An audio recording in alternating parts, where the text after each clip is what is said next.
Good morning. We often talk about best laid plans, with a little wink and an eye roll, maybe, that the plans we've made for ourselves are often short lived or short sighted.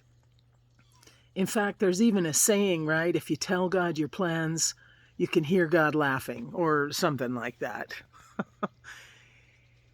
Plans that we make for our lives, ideas that we have for the future, hopes and dreams that we long for, we long to see fulfilled in our lives and in the lives of those we love, in the lives of our country people, the people we share space and time with, lives and dreams and hopes for our church and for people of faith.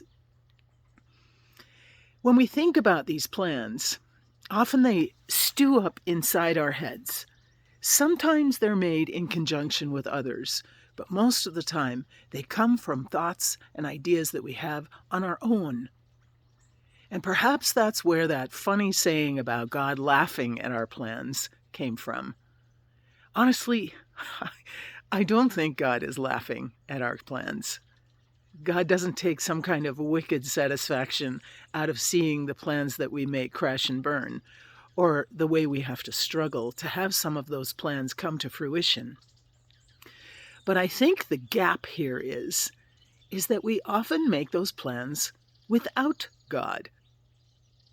We don't include God in the planning that we make, thinking, of course, logically to our minds, to our human minds, that God is so busy, has other things to do, preoccupied with world situations.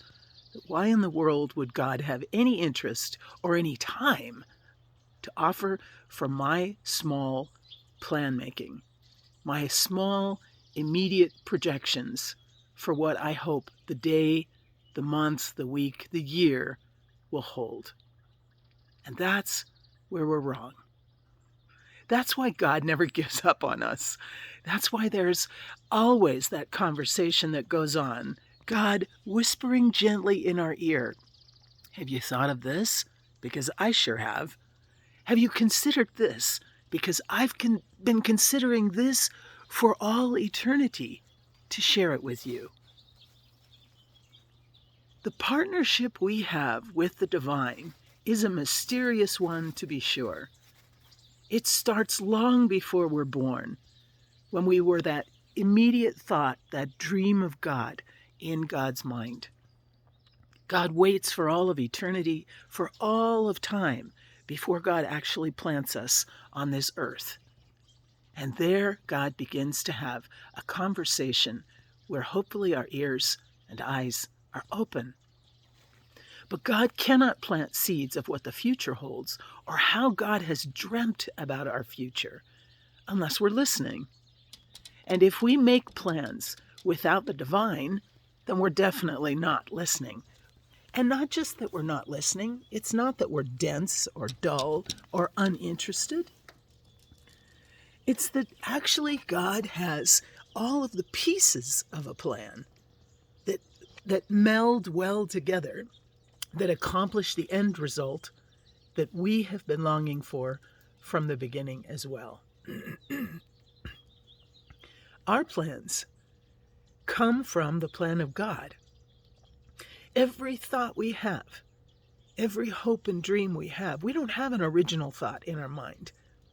Our longings for a connection with the divine come first from God. Our longings, our dreaming, our plans are merely a reflection of that longing that's been planted deep within our hearts, that's been there, part of our existence long before we could articulate a single word.